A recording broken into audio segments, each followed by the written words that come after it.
So the machine we have behind us is a 1908 Dolbeer steam logging machine, and its purpose was to pull logs through the forest so that they would eventually be transported to the sawmill.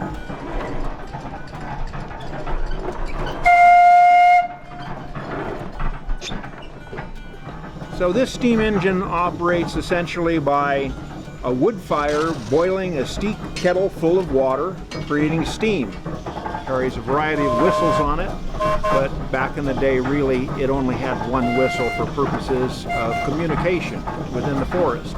If there was a need for communication over the side of a hill, they would have what's called a whistle punk, a small boy that had a wire that was attached to the whistle, and he would watch the logging operation below and then pull the whistle at the right time so that the steam engineer could engage the machinery and pull the log up from an area where the engineer couldn't exactly see it.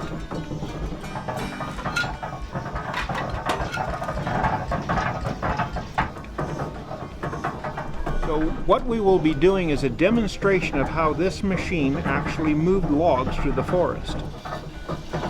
Essentially, the loggers would drop the trees, and this machine would roll the logs into two-pole chutes, which is basically a road through the woods. They would drag these logs through the woods, eventually dumping them into Shaver Lake. It would be gathered up by the steamboat, the Michigan, transported over to the sawmill. The sawmill would then cut them into boards.